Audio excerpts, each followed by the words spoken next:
শরীর ভালো না থাকলে কিন্তু আমাদের এরকম শুটকি ভর্তা খেতে মন চায়। তো আজকে শুটকি ভর্তা রেসিপি করব। তো চলুন কীভাবে শুটকি ভর্তা রেসিপিটা করেছি সেটা শেয়ার করছি। তো এখানে কিছু মানে ফেউয়া মাছের শুটকি নিয়ে নিচ্ছি, আর এখানে যে আমি ফেউয়া মাছের শুটকি নিয়েছিলাম এগুলো কিন্তু সব ডিপে রেখেছিলাম যাতে সারা বছর মানে নষ্ট না হয়। এখানে প্রায় 1 কেজির মতো, প্রায় না 1 কেজির মতো শুটকি আছে। আমি একবারই কিনে যতদিন খাওয়া যায়। আর যেহেতু আমার শুটকি মাছ খুব পছন্দ, আমার হাজব্যান্ড এনে রেখে দেয় যাতে আমার যখন ইচ্ছে তখন খেতে পারি।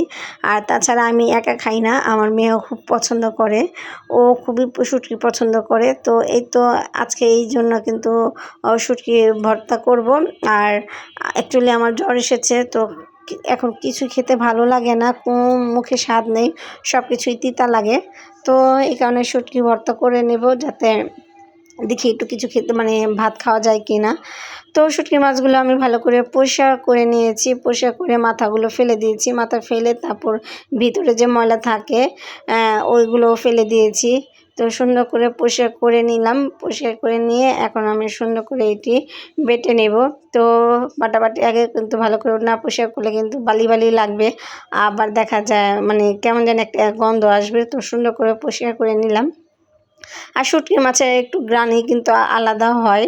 তো যাই হোক, আমি কিন্তু সুন্দর করে চকচকা করে ভালো করে পরিষ্কার করে নিয়েছি। তো পরিষ্কার হয়ে গিয়েছে। আমি একটা কড়াইতে তেল দিয়ে দিয়েছি এবং পেঁয়াজটা একটু লাল করে ভেজে নেব, সুন্দর করে লালটা করে ভেজে নিব। আর সবচেয়ে বড় কথা, আমি আজকে বাগারে ভর্তা করছি। বাগারের শুটকি কিন্তু সহজে নষ্ট হয় না, এই কারণে আমি একটু বেশি করে শুটকি নিয়েছি। আর যদি এইভাবে আমি মানে কাঁচামরিচ দিয়ে আমি সবুজ ভর্তাটা তৈরি করতাম, কাঁচামরিচের ভর্তা শুটকি দিয়ে, তাহলে কিন্তু নষ্ট হয়ে যেত।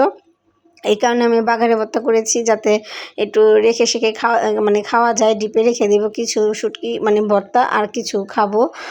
তো এই তো আমার কিন্তু অলরেডি হয়ে গিয়েছে। আর কেমন হয়েছে একটু কমেন্টস করে জানাবেন, এবং আপনাদের যদি ভালো লেগে থাকে অবশ্যই একটা লাইক করে দিবেন, এবং যারা এখনও সাবস্ক্রাইব করেননি সাবস্ক্রাইব করে ফেলবেন। আর অলরেডি আমার শেষ হয়ে গিয়েছে ভিডিও। তো আজকে এতটুকুই। আল্লাহ হাফিজ, আসসালামু আলাইকুম।